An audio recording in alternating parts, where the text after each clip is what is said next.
بسم اللہ الرحمن الرحیم۔ السلام علیکم۔ حضرت ابو سعید خدری رضی اللہ تعالیٰ عنہ فرماتے ہیں کہ حضرت سعید بن حسیرہ رضی اللہ تعالیٰ عنہ اپنے باڑے میں ایک رات قرآن مجید پڑھ رہے تھے۔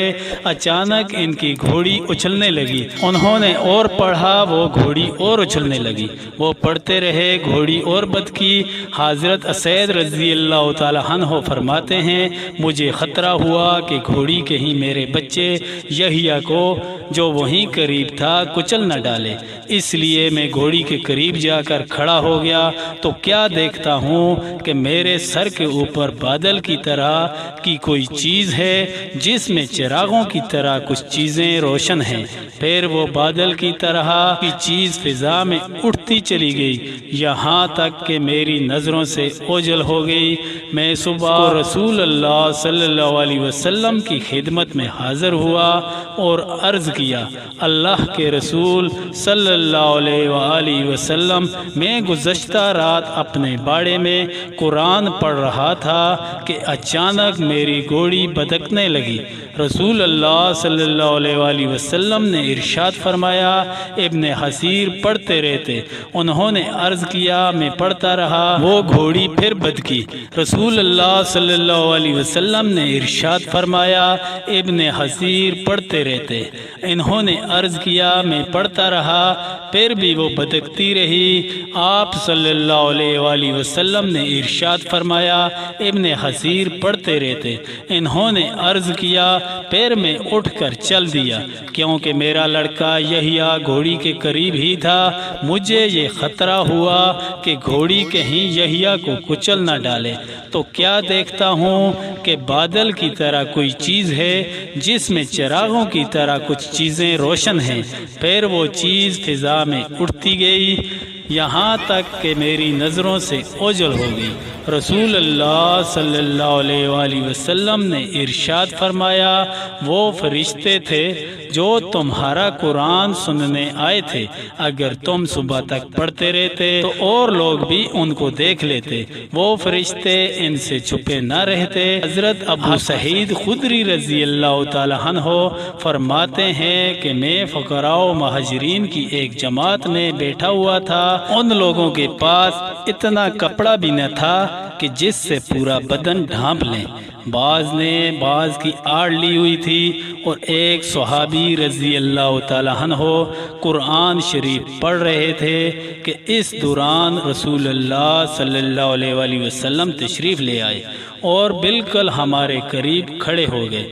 رسول اللہ صلی اللہ علیہ وآلہ وسلم کی تشریف آوری پر تلاوت کرنے والے صحابی خاموش ہو گئے۔ آپ صلی اللہ علیہ وآلہ وسلم نے سلام کیا، پھر دریافت فرمایا، تم لوگ کیا کر رہے تھے؟ ہم نے عرض کیا، یا رسول اللہ صلی اللہ علیہ وآلہ وسلم، ایک تلاوت کرنے والے قاری ہمارے سامنے تلاوت کر رہے تھے۔ ہم اللہ کی کتاب کی تلاوت توجہ کے ساتھ سن رہے تھے۔ رسول اللہ صلی اللہ علیہ وآلہ وسلم نے ارشاد فرمایا، تمام تعریف اللہ تعالیٰ کے لیے ہے جنہوں نے میری امت میں ایسے لوگ بنائے کہ ان میں مجھے ٹھہرنے کا حکم دیا گیا۔ اس کے بعد رسول اللہ صلی اللہ علیہ وآلہ وسلم ہمارے درمیان بیٹھ گئے تاکہ سب کے برابر رہیں، کسی سے قریب کسی سے دور نہ ہوں۔ پھر سب کو اپنے ہاتھ مبارک سے حلقہ بنا کر بیٹھنے کا حکم فرمایا، چنانچہ سب حلقہ بنا کر نبی کریم صلی اللہ علیہ وآلہ وسلم کی طرف منہ کر کے بیٹھ گئے۔ حضرت ابو سعید خدری رضی اللہ تعالیٰ عنہ فرماتے ہیں، میں نے رسول اللہ صلی اللہ علیہ وسلم کو دیکھا کہ آپ نے مجلس والوں میں میرے علاوہ کسی کو نہیں پہچانا۔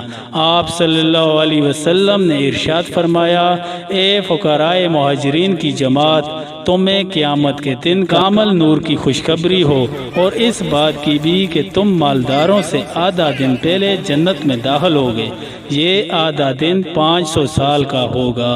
حضرت سعد بن ابی وقاص رضی اللہ تعالیٰ عنہ فرماتے ہیں کہ میں نے رسول اللہ صلی اللہ علیہ وآلہ وسلم کو یہ ارشاد فرماتے ہوئے سنا، یہ قرآن کریم فکر و بے قراری پیدا کرنے کے لیے نازل ہوا ہے، جب تم اسے پڑھو تو رویا کرو، اگر رونا نہ آئے تو رونے والوں جیسی شکل بنا لو، اور قرآن شریف کو اچھی آواز سے پڑھو، کیونکہ جو شخص اس سے اچھی آواز سے نہ پڑھے وہ ہم میں سے نہیں، یعنی کامل اتباع کرنے والوں میں سے نہیں ہے۔ حضرت برار رضی اللہ تعالیٰ عنہ روایت کرتے ہیں کہ رسول اللہ صلی اللہ علیہ وآلہ وسلم نے ارشاد فرمایا، اچھی آواز سے قرآن شریف کو مزین کرو، کیونکہ اچھی آواز قرآن کریم کے حسن کو بڑھا دیتی ہے۔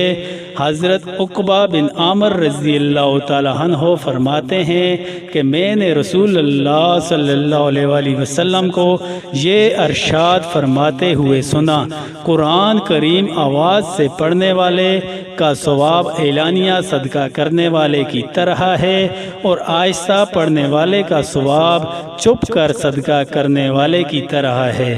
اس حدیث شریف سے آہستہ پڑھنے کی فضیلت معلوم ہوتی ہے۔ یہ اس صورت میں ہے جب کہ ریا کا شبہ نہ ہو۔ اگر ریا کا شبہ نہ ہو اور دوسرے کی تکلیف کا اندیشہ بھی نہ ہو تو دوسری روایات کی وجہ سے بلند آواز سے پڑھنا افضل ہے کہ یہ دوسروں کے لیے ترغیب کا ذریعہ بنے گا۔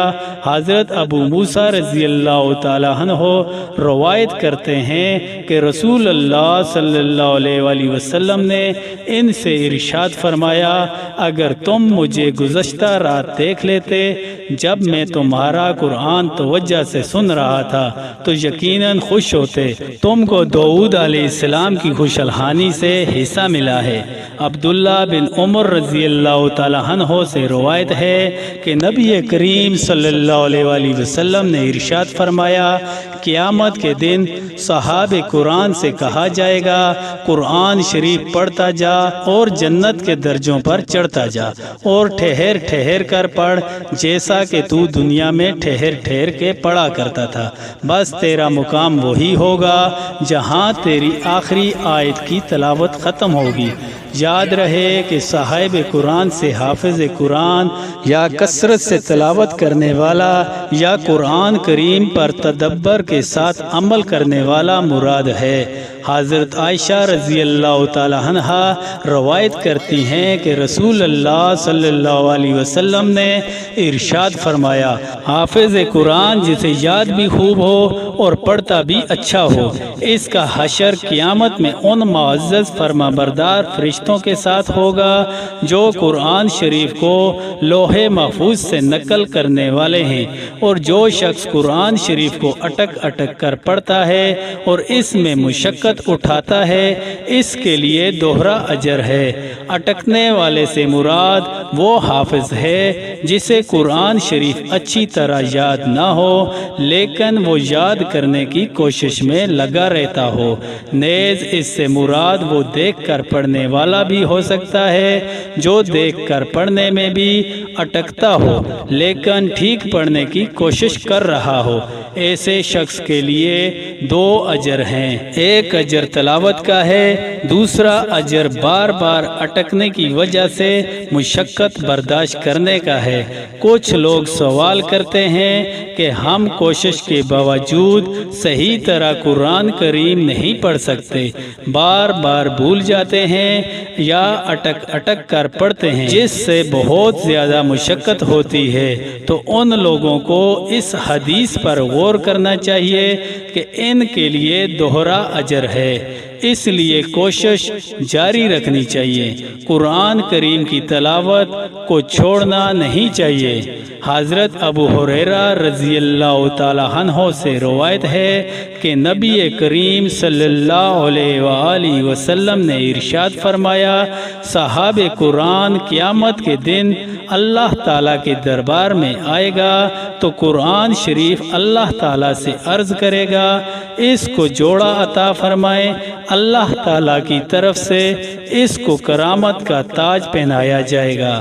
وہ پھر درخواست کرے گا اے میرے رب اور پہنائیے، تو اللہ تعالیٰ کی طرف سے اکرام کا پورا جوڑا پہنایا جائے گا۔